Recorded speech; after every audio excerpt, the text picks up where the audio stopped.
1-iyun Xalqaro bolalarni himoya qilish kuni munosabati bilan viloyatdagi istirohat bog'lari, bolajonlar va ularning ota-onalari bilan gavjum bo'ldi.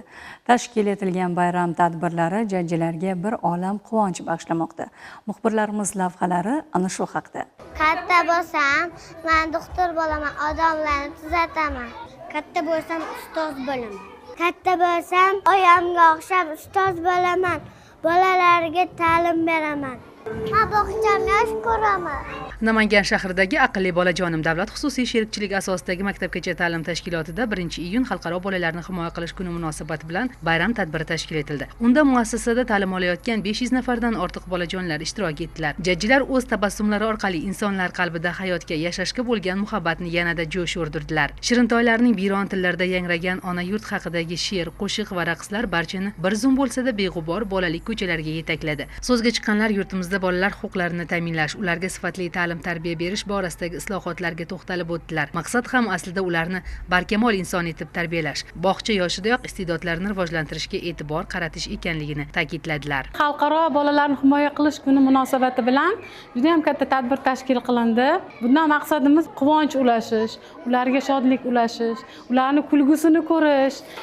Doimo maktabgacha ta'lim tashkilotimizda tarbiyachilarimiz har bir tadbirimizda shu bolajonlarimizni ko'tarinki kayfiyatda tadbirlarimiz tashkil qilishga harakat qilishadi. Biz maktabgacha ta'lim tashkilotimizda ilk qadam davlat dasturi asosida ta'lim tarbiya berib boramiz. Mana bu yilgi bitiruvchilarimiz soni 115 nafar. Bu degani 115 nafarni maktablarga sifatli ta'lim berib kuzatmoqdamiz. Prezidentimiz tomonidan maktabgacha ta'lim tashkilotiga va ayniqsa pedagoglarga juda ham katta e'tibor qaratilyapti va biz bunga javoban bolajonlarimizni kelajakka sifatli ta'lim tarbiya berib tayyorlashga harakat qilamiz. Shirintoylarni kuzatib, ko'zlarida ezgulik va mehr qalqib turganini his etasiz. Ular musaffo osmonda erkin parvoz etayotgan qaldirg'och misoli raqsga tushib, o'yin-kulgu qilyaptilar. Chindan ham ular baxtli, ular chindan ham beg'ubor.